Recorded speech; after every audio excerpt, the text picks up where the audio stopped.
Ha! Arjun nagselos. Ito pala ang tunay na dahilan kaya nagawa ni Arjun ang ganun. Isang mapagpalang araw sa inyong lahat mga kalingap, sanay hindi niyo po makalimutan na mag-like sa video na ito. At maraming salamat po mga kalingap sa pagpatuloy na pagsuporta. At suportahan po natin mga kalingap ang mga kasamahan natin na mga reactors at sa aming team sa Kalingap Rab Reactors Supporters Group. At lalo na sa ama ng kalingap na si Kuya Val Santos Matubang at Ate Edna Vlogs at pati na rin si Kalingap Rab, salamat po. Arjun nagselos pala. Sino naman kaya ang pinagseselosan ni Arjun mga kalingap? At classmate ibinuking si Arjun. Pero bago yun mga kalingap ay pag-usapan muna natin mga kalingap ang patungkol kay Arjun mga kalingap.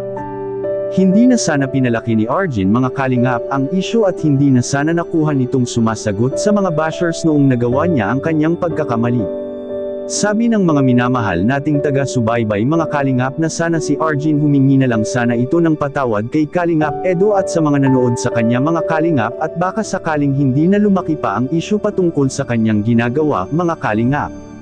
May mga nakapagsasabi na tanggalin na lang anya si Arjun sa mga tutulungan ni Kalingap Edo dahil nagkakasala ito at hindi anya ito nagbigay respeto kay Kalingap Edo.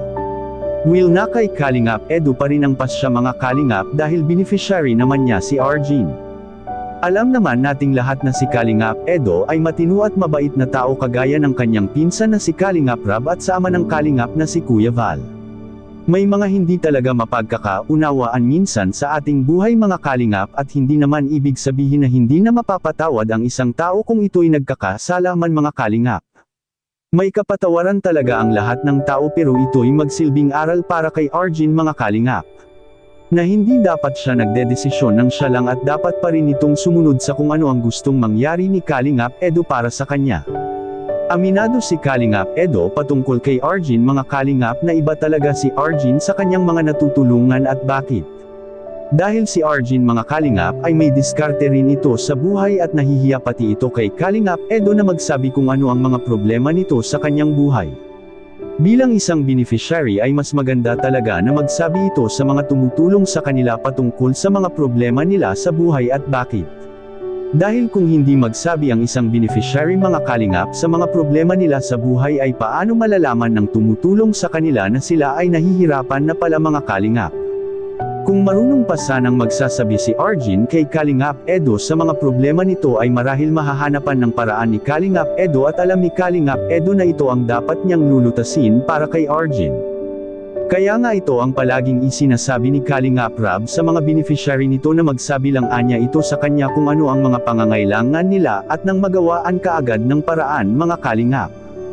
Hindi rin natin masisi si Arjun at ang mga viewers sa kung anong nakikita nila mga kalingap. Dahil kung ito'y ginawa ni Arjun nagigipit lang siguro ang dalaga na si Arjun mga kalingap. At kung nagsabi pa ito kay Kalingap Edo sa kanyang problema at marunong pa sana itong nakikinig sa mga payo hindi sana aabot na mag-fundraising ito.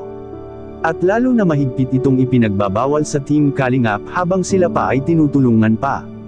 At sa kabilang dako naman mga kalingap selos pala ang dahilan ni Arjun kaya nagawa niya ang ganun. Will sabihin na nating may selos at hindi sa pagitan ng love team at kay Viance, kundi sa naabot ng pinsan ni Arjun na si Carla. Malayo na rin ang naabot ni Carla mga kalingap sa sobrang layo na itinakda ngayon buwan na mag-ibang bansa sila para mag-celebrate ng anniversary ng Jumcar. At maaring mainggit talaga si Arjun lalo pa at may pangangailangan rin ng tao mga kalingap. Anong masasabi niyo po tungkol dito mga kalingap? Please comment and God bless you all.